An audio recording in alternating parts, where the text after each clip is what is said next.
Hey YouTube, welcome back to Dinner for One. Today I am making this video. It's a quick little treat that you can have and make for yourself. It only takes two ingredients really, and so anyhow, this recipe was shared with me by my sister. I want to give her a shout out. She lives in San Antonio, so she shared this with me. If any of you have ever eaten those like the Girl Scout cookies that are called Thin Mints. Basically, it's a cookie with chocolate, covered in chocolate it has mint flavor in it too. Well, that's what this is going to be today. I'm going to go ahead and make some homemade Thin Mints, and all you need is the following items. Okay, so what you're going to need is, she recommended Ritz crackers, but since I've never done this and I might mess it up, I went ahead and got the equivalent, the Great Value buttery rounds. Baked crackers.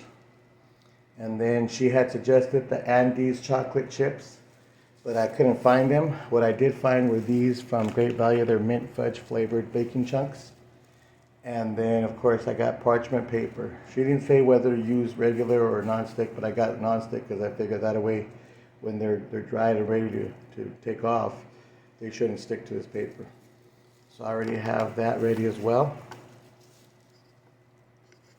Show you real quick right here. Okay, and then she also said you need a ceramic bowl, so I'm going to use this one. And so I'm going to go ahead and get started with them. So the first step, according to what she was telling me, is you're going to take your chocolate mint chips if you use the Andes, or I'm going to use these chunks here, and you're going to put them in your bowl. So let me go ahead and grab some scissors so I can open that bag.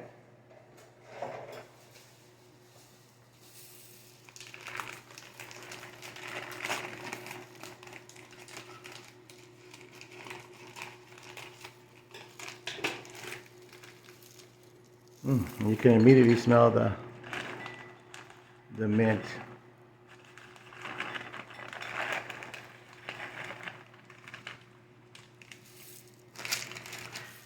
Now the next thing you want to do, you're going to want to get yourself an open plate. I'm just going to go ahead and use a disposable plate.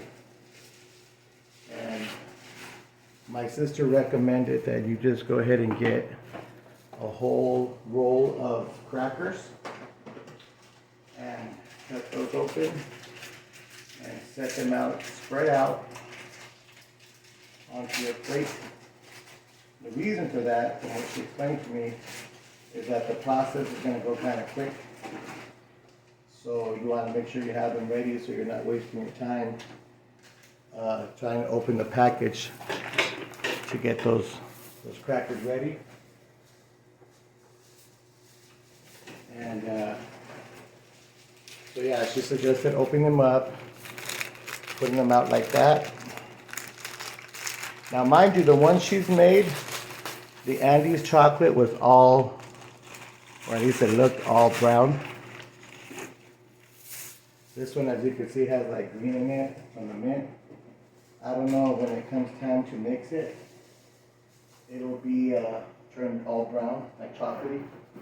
I'm assuming it will, but I guess we're about to find out together. So the next step is you're going to go ahead and get these, in my case, chocolate chunks or the Andes chocolate chips, and you can put them in your microwave for about a minute. But she recommended doing 30-second increments, checking it, and then stirring it with a fork, which is what I have here ready to go. And then seeing if it's already liquidy enough for you to go ahead and start doing the dipping process. As you probably have already guessed, once it's liquid enough, you're going to take your crackers, dip them quickly, and put them onto your parchment paper. And just kind of arrange them there until you fill out your parchment paper. So let me go ahead and microwave this real quick. I'll be back in a few moments. So I'm back, and I wanted to show you that at 1 minute and 30 seconds, it's pretty creamy, but it still feels borderline like it's going to harden real quick. And that's the reason why Tusha said you want to have your crackers ready, because you have to do a quick dipping action and put them on your tray lined with parchment paper. So I'm gonna go ahead and do this probably another 30 seconds just to get a little bit even more smoother. And also, but you gotta be careful, because she said too that if you do it too much, you'll start to burn the chocolate, and we don't want to do that either. Okay, so I'll be right back. Okay, I'm back, and I have some bad news. I apparently, because like I tell you, this is my first time even doing this recipe, I went back for another 30 seconds, so it went 2 minutes, and it ended up causing the chocolate to get like that, all thick and clumpy. Then I tried stirring it up real good, mixing as much as I could, but it wasn't doing it. So I'm gonna have to redo it in a different bowl. The good thing is I have an extra bag. So this time I'll just stick to the 1 minute and 30 seconds and we should be good. I'll be right back. Gotta learn from trial and error, right? I'll be right back. All right, so I'm back and I'm gonna go ahead. This time we're good to go. Dip the cracker. Take off a little excess. Put it on your parchment paper. Cracker. Dip it. Flip it.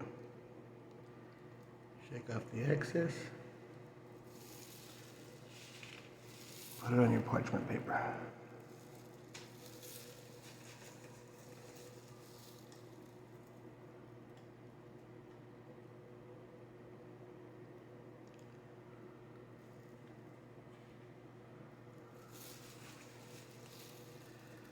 You just keep repeating this process.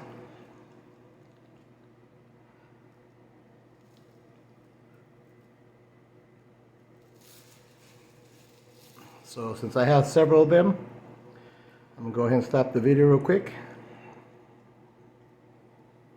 And I'll be right back so you can see the amount I'm able to make.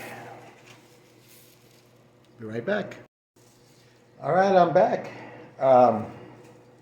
So a few things I learned in doing this recipe. First of which is, like I said, don't put too much time on that chocolate when you melt it in the microwave.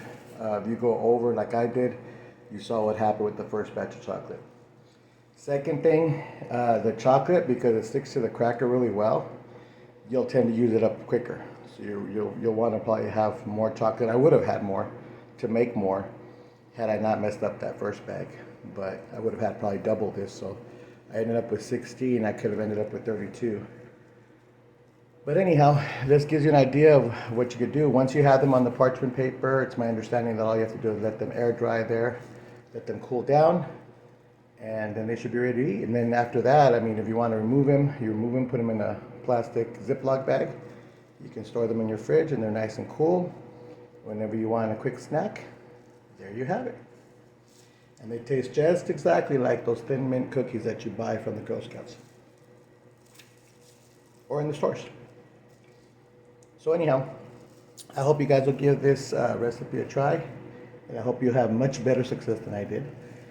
But as always, I ask you to please like, comment, subscribe, and as always, dinner for one is served.